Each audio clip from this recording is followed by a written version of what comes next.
Donc je vais passer à la présentation de BeeConnector, son fonctionnement et les explications qui vont avec. Donc je rappelle rapidement que BeeConnector est un dispositif qui vient s'ajouter à une ruche. En l'occurrence, ici c'est une ruchette avec seulement 10 entrées, mais nous sommes au stade de prototype.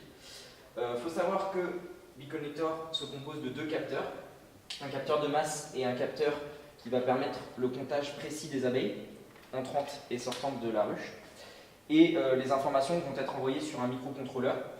Ce microcontrôleur va être positionné dans un boîtier étanche qui vient s'ajouter à la ruche, comme ceci.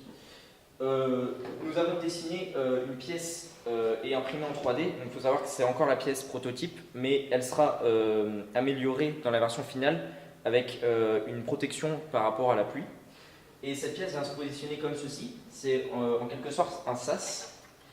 Et le circuit imprimé vient s'ajouter par-dessus. Et tout simplement, le fonctionnement est très simple.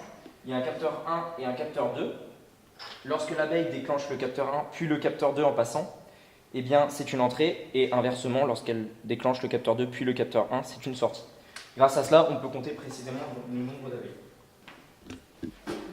Donc les capteurs infrarouges, le fonctionnement peut paraître assez anecdotique, mais allié au capteur de masse, eh bien, les informations que ces deux capteurs vont fournir vont permettre à l'apiculteur d'avoir une multitude d'informations quant au développement de sa ruche et au bon fonctionnement des abeilles qui sont présentes à l'intérieur. Comme vous le savez, les ruches ne sont généralement pas placées à côté de l'alimentation secteur. C'est pour cette raison que nous avons pensé à alimenter tout notre système à l'aide d'un panneau solaire relié à une batterie qui sera positionnée dans un boîtier comme ceci. Toutes les données vont être envoyées à un microcontrôleur qui va envoyer à la suite à la base de données.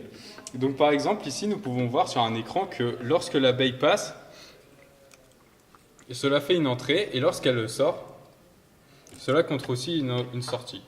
Les données envoyées au microcontrôleur va permettre d'alimenter la base de données ainsi qu'actualiser le site où l'apiculteur pourra consulter en temps réel les données de ses ruches.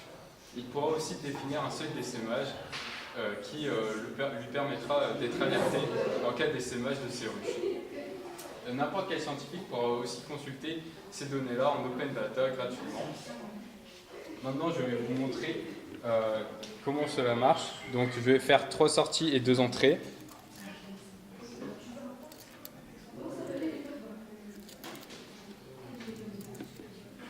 Maintenant, je vais actualiser le site. Et vous pouvez voir qu'il y a bien 3 sorties et 2 entrées.